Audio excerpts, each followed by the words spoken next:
Hi friends, ಇವತ್ತು 8ನೇ ತರಗತಿದು ನಿನ್ನೆ ಮೊನ್ನೆ 2 ಪಾರ್ಟ್ ಡಿಸ್ಕಸ್ ಮಾಡಿದ್ವಿ. ಸುಮಾರು 26 ಕ್ವಶನ್ಸನ್ನು. ಇವತ್ತು 27ನೇ ಕ್ವಶನನ್ನು ಡಿಸ್ಕಸ್ ಮಾಡೋಣ.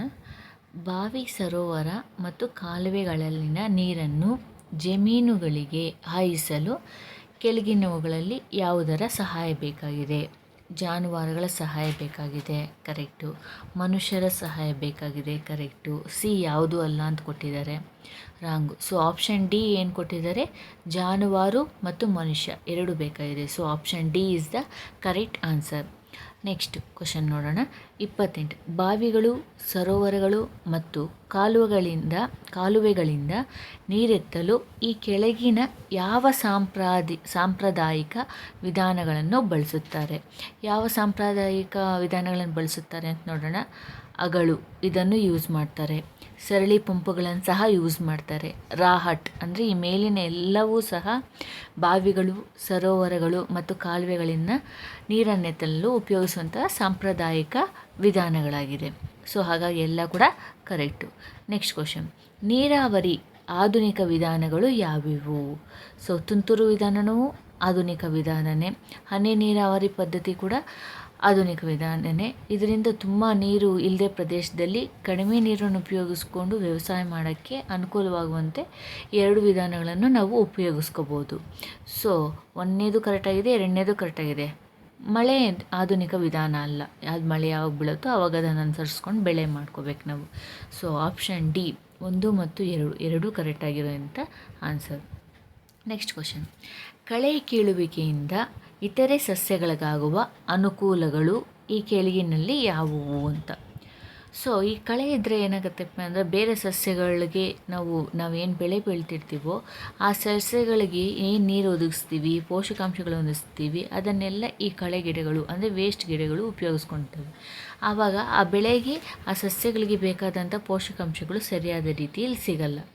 ಸೊ ಹಾಗಾಗಿ ಕಳೆ ಕೀಳುವಿಕೆಯಿಂದ ಏನೇನು ಉಪಯೋಗ ಆಗುತ್ತೆ ಅಂತಂದರೆ ಬೆಳೆ ಸಸ್ಯಗಳಿಗೆ ನೀರು ಸರಿಯಾಗಿ ಸಿಗುತ್ತೆ, ನಾವು ಕೊಟ್ಟಿರುವಂಥ ಪೋಷಕಾಂಶಗಳು ಸರಿಯಾದ ಪ್ರಮಾಣದಲ್ಲಿ ಸಿಗುತ್ತೆ, ಮತ್ತು ಅದು ಬೆಳೆಯೋಕ್ಕೆ ಬೇಕಾಗಿರುವಂಥ ಸ್ಥಳ ಕೂಡ ಸರಿಯಾಗಿ ಸಿಗುತ್ತೆ. ಸೊ ಆಪ್ಷನ್ ಡಿ ಮೇಲಿನ ಎಲ್ಲ ಸಹ ನೀರು, ಪೋಷಕಾಂಶ, ಸ್ಥಳ ಈ ಎಲ್ಲ ಕೂಡ ನಾವು ಬೆಳೆ ಬೆಳೆದಿರೋ ಸಸ್ಯಗಳಿಗೆ ಅನುಕೂಲ ಆಗುತ್ತೆ. Next question. ಏಕದಳ ಧಾನ್ಯಗಳು ಪಕ್ವವಾಗಲು ಎಷ್ಟು ತಿಂಗಳುಗಳು ತಗೊಳುತ್ತೆ ಅಂತ. ಈ ಏಕದಳ ಧಾನ್ಯಗಳು ಪಕ್ವವಾಗಲು ಸುಮಾರು 3ರಿಂದ 4 ತಿಂಗಳು ತಗೊಳುತ್ತೆ. ಸೊ ಆಪ್ಷನ್ ಯಾವುದ್ರಲ್ಲಿ ಕೊಟ್ಟಿದ್ದಾರೆ? 3ರಿಂದ 4 ತಿಂಗಳು. D option D is the correct answer. Next question. ಕೊಯ್ಲಿಗೆ ಸಂಬಂಧಿಸಿದ ಹಬ್ಬಗಳು ಯಾವುವು?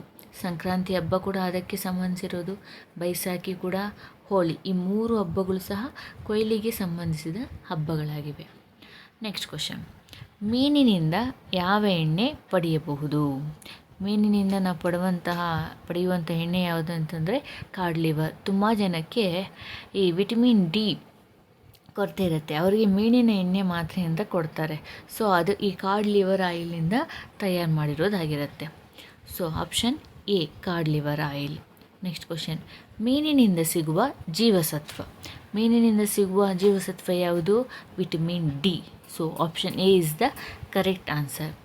Next question. ಕೊಯ್ಲು ಎಂದರೇನು?